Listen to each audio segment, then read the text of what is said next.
ये कहानी है कश्मीर के डल लेक में बसने वाली एक लड़की की, जिसका नाम सना था। सना अपने माँ बाप की इकलौती औलाद थी और खुदा ने उसे हुस्न भी फुर्सत से नवाजा था। महज 17-18 साल की सना बला की खूबसूरती का जीती जागती मिसाल थी।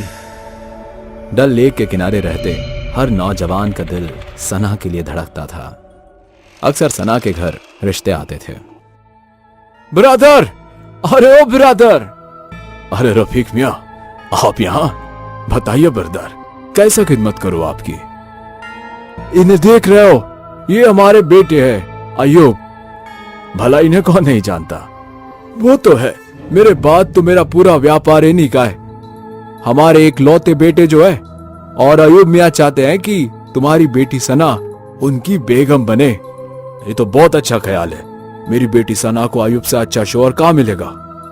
मुझे तो इस रिश्ते से कोई एतराज नहीं है, लेकिन मियां एक बार अपनी सना बेटी से भी तो पूछ लो।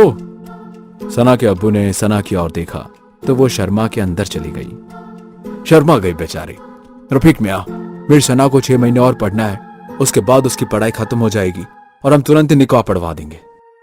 ये भी मुनासिब है, तो ये तय रहा, हम इसी हफ्ते सना और अयूब की मंगनी करवा देते और 6-7 महीने बाद ब्याह हो जाएगा। वाजिब है। अरे सना की अम्मी, जरा मिठाई तो ले आओ। जी अभी लाई। सना का रिश्ता तय हो चुका था। घर में खुशी का माहौल था। माँ बाप की आंखों में सुकून था, जैसे उनका सपना पूरा हो गया हो। एक हफ्ते बाद अयूब और सना की मंगनी भी हो गई। मंगनी के कुछ दिनों बाद अयूब ने सना को अकेले जंगल में मिलने बुलाया। सना भी अयूब से मिलना चाहती थी, तो वो बिना किसी को बताए वहां चली गई। सना अयूब का इंतजार कर रही थी, लेकिन काफी देर हो गई, अयूब आया नहीं। सना ने वापस जाने का फैसला किया, लेकिन जैसे ही वो पलटी, उसकी नजर एक अनजान लड़के पर पड़ी। वो लड़का एक पेड़ के पास खड़ा था। सना उसे देखकर एक पल के लिए रुक गई। उसकी मुस्कान जैसे दिल को छू जाने वाली थी। उस मुस्कान में जादू था और सना उसकी दीवानी सी हो गई। मोहतरमा, सुनिए। उसकी एक आवाज सुनकर सना रुक गई। यहाँ इस सुनसान जंगल में आप क्या कर रही है? इस वक्त यहाँ आपका अकेले आना मुनासिब नहीं है। वो मैं किसी से मिलने आई थी, पर वो नहीं आए। कोई बात नहीं, अगर आपको एतराज ना हो तो मैं आपको आपके घर तक छोड़ देता हूँ, क्योंकि इस जंगल में कब क्या हो जाए आपको इसका इल्म नहीं है। सना ने हल्का सा मुस्कुराकर हाँ कर दिया और फरीद सना के साथ साथ चलने लगा। सना ने इतना खूबसूरत नौजवान अपनी जिंदगी में पहली बार देखा था। उसकी चौड़ी छाती, लंबा कद और निखरा हुआ रंग, सब कुछ बेमिसाल था। मेरा नाम फरीद है और मैं यहीं पास में रहता हूँ। अच्छा। वैसे आपका क्या नाम है? मेरा नाम सना है। रास्ते भर सना चुपचाप फरीद को देखती रही। उसकी नजर उस पर से हट ही नहीं रही थी। जैसे ही सना का गांव नजदीक आया, फरीद अचानक वहीं रुक गया। अच्छा, तो अब मैं चलता हूँ। कभी मुझसे मिलने का मन करे तो मैं तुम्हें यहीं आसपास मिलूंगा। ठीक है। कुछ देर बाद सना अपने घर पहुंची और उसके दिलो दिमाग पर बस फरीद ही छाया था। उसका चेहरा उसकी आंखों के सामने बार बार घूम रहा था। उसके दिल और दिमाग में बस एक ही ख्याल था कि कहीं से एक बार फिर फरीद नजर आ जाए। और फिर सना का इंतजार खत्म हुआ। फरीद उसी जगह, उसी पेड़ के पास एक बार फिर नजर आया, जैसे वो उसी के लिए वहां खड़ा हो। अरे आप यहाँ वापस किसी से मिलने आए हो क्या? हाँ, आपसे। मुझसे? जी हाँ। उस दिन दोनों के बीच देर तक बातें होती रही। कब दिन ढल गया पता ही नहीं चला। हर लफ्ज के साथ सना फरीद के और करीब होती चली गई। इसके बाद दोनों अक्सर एक दूसरे से मिलने लगे। सना को उससे मोहब्बत हो गई थी और अब वो फरीद से निकाह करना चाहती थी। तुम्हारे घर वाले कहाँ हैं? मेरा इस दुनिया में कोई नहीं है। अम्मी अब्बा सब गुजर चुके हैं। लेकिन तुम्हारा अपना बोलने वाला तो कोई होगा ना? है, पर वो यहाँ से बहुत दूर रहता है। तो तुम्हारे निकाह की बात कौन करेगा? मैं और कौन? और तुम्हें लगता है कि मेरे अब्बू मान जाएंगे? उनके पास और कोई दूसरा रास्ता ही नहीं होगा। क्या मतलब? वक्त आने पर तुम्हें सब समझ आ जाएगा। कुछ महीने यूं ही बीत गए। अब सना और अयूब के निकाह में बस 1 महीना रह गया था और सना चाहती थी कि फरीद आकर उसके अब्बू से बात करे, पर फरीद न जाने किस मौके की तलाश में था।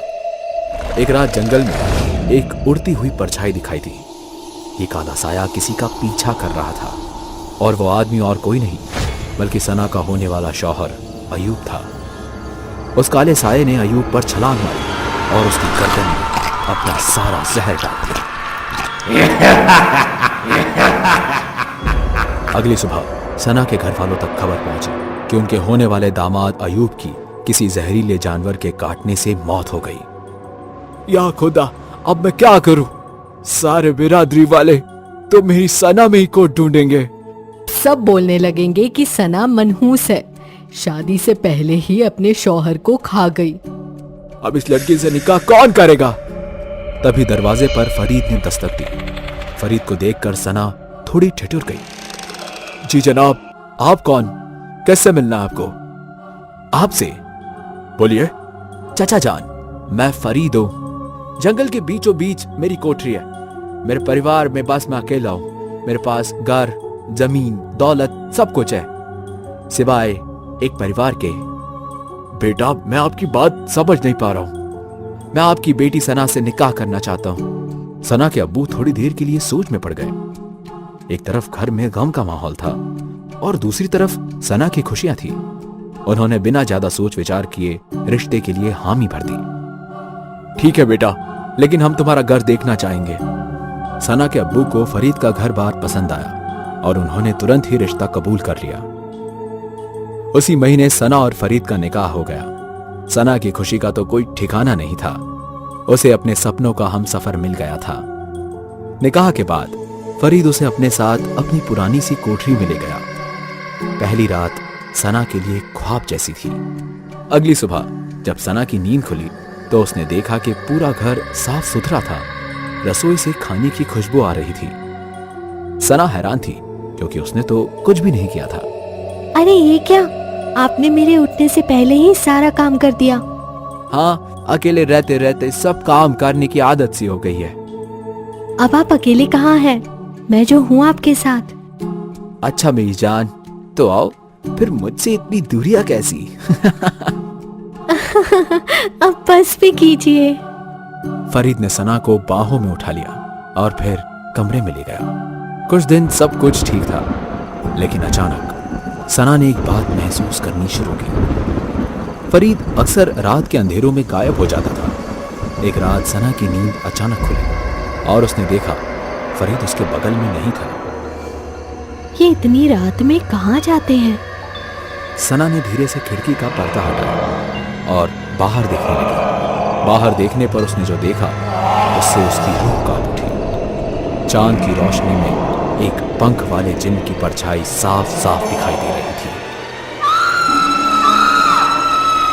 सना की चीख सुनकर फरीद भागता हुआ दूसरे दरवाजे से अंदर आ गया। क्या हुआ? वो वहाँ कोई है।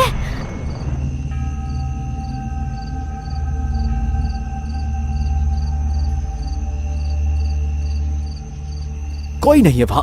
तुम्हें कोई वहम हुआ है? वहाँ सचमुच में कोई था जिसके बड़े बड़े पंख नजर आ रहे थे। सना, कोई नहीं है वहां। चलो मेरे साथ, तुम्हें आराम की सख्त जरूरत है।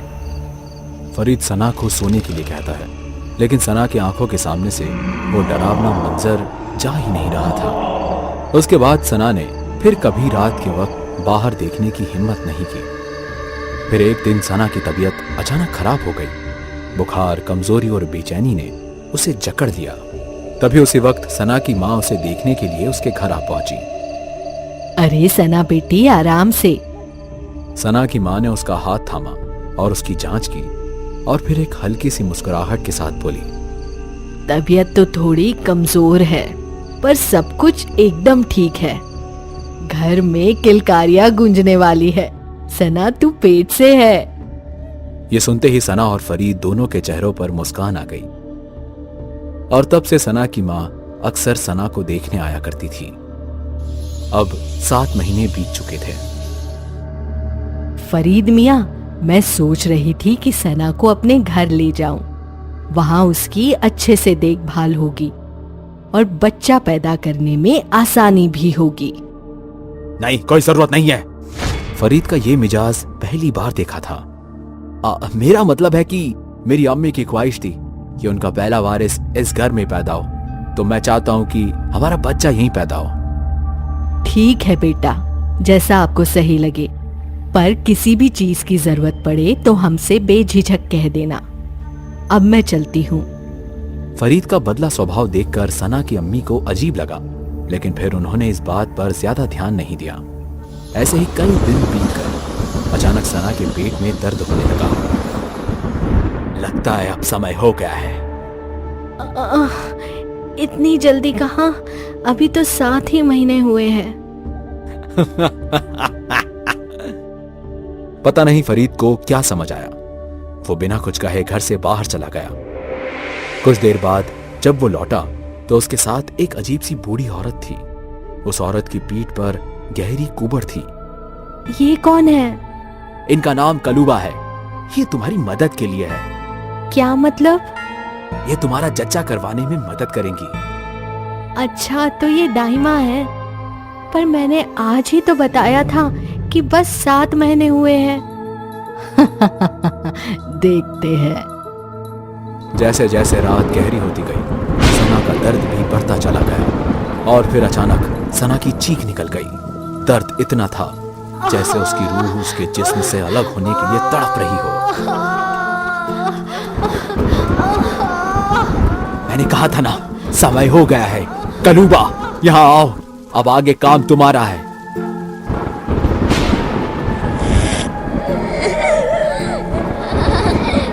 उस रात सना ने एक बेटी को जन्म दिया, लेकिन अजीब बात यह थी, बच्ची की नाभि में नाल ही नहीं थी। ये कैसे मुमकिन है? मुमकिन है। कलूबा ने बच्ची को काले कपड़े में लपेटकर फरीद के हाथ में थमा दिया और उसी वक्त फरीद एक इफरित में बदल गया। आंखों में लाल शोले और चेहरे पर शैतानी मुस्कान। ये देखकर सना की रूह तक कांप उठी। तुम कौन हो? क्या किया तुमने मेरे शौहर के साथ? मैं ही तुम्हारा फरीद हूं, तुम्हारी बेटी का बाप। और बच्ची के पीठ से धीरे धीरे 2 काले पंख निकल आए और आंखें लाल लाल हो गई।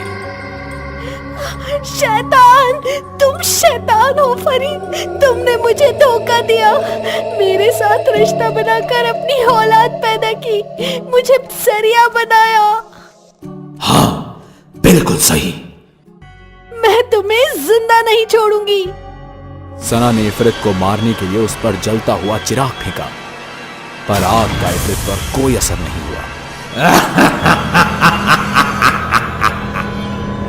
इफरित ने सना को अपनी बाहों में खींचा और फिर अपने तेज नुकीले दांत उसकी गर्दन में उतार दिए। सना की चीख अंधेरों में गूंज उठी। वो तड़पती रही, चिल्लाती रही और धीरे धीरे उसकी सांस रुक गई। मुझे मेरी औलाद मिल गई। शुक्रिया कलूबा। अब मेरी औलाद इंसानियत को मिटाने में मेरी मदद करेगी।